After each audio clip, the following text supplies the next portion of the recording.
तपती दोपहरी में प्यास से बेहाल एक छोटी सी चींटी पानी की तलाश में भटक रही थी। बहुत देर भटकने के बाद उसे एक नदी दिखाई पड़ी और वो खुश होकर नदी की ओर बढ़ने लगी। नदी के किनारे पहुंचकर जब उसने कल-कल बहता शीतल जल देखा तो उसकी प्यास और बढ़ गई। वो सीधे नदी में नहीं जा सकती थी, इसलिए किनारे पड़े एक पत्थर पर चढ़कर पानी पीने का प्रयास करने लगी। लेकिन इस प्रयास में वो अपना संतुलन खो बैठी और नदी में गिर पड़ी। नदी के पानी में गिरते ही वो तेज धार में बहने लगी। उसे अपनी मृत्यु सामने दिखाई देने लगी। तभी कहीं से एक पत्ता उसके सामने आकर गिरा। किसी तरह वो उस पत्ते पर चढ़ गई।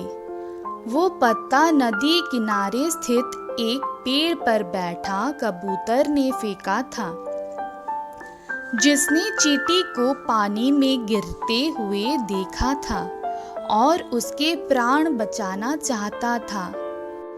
पत्ते के साथ बहते हुए चींटी किनारे पर आ गई और कूदकर सूखी भूमि पर पहुंच गई।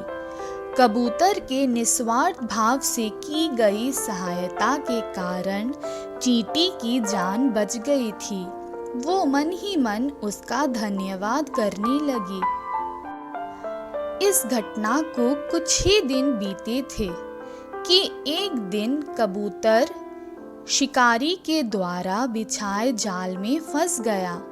उसने वहां से निकलने के लिए बहुत पंख फड़फड़ाए, बहुत जोर लगाया, लेकिन जाल से निकलने में सफल न हो सका।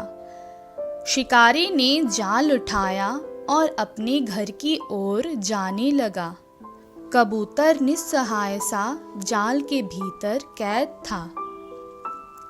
जब चींटी की दृष्टि जाल में फंसे कबूतर पर पड़ी तो उसे वो दिन स्मरण हो गया जब कबूतर ने उसके प्राणों की रक्षा की थी।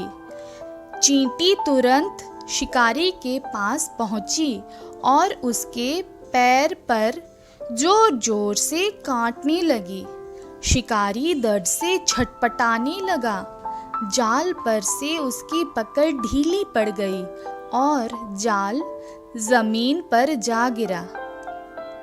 कबूतर को जाल से निकलने का अवसर प्राप्त हो चुका था। वो झटपट जाल से निकल गया और उड़ गया। इस तरह चींटी ने कबूतर के द्वारा किए गए उपकार का फल चुकाया। इस कहानी से हमें ये सीख मिलती है, कर भला तो हो भला। दूसरों पर किया गया उपकार कभी भी व्यर्थ नहीं जाता।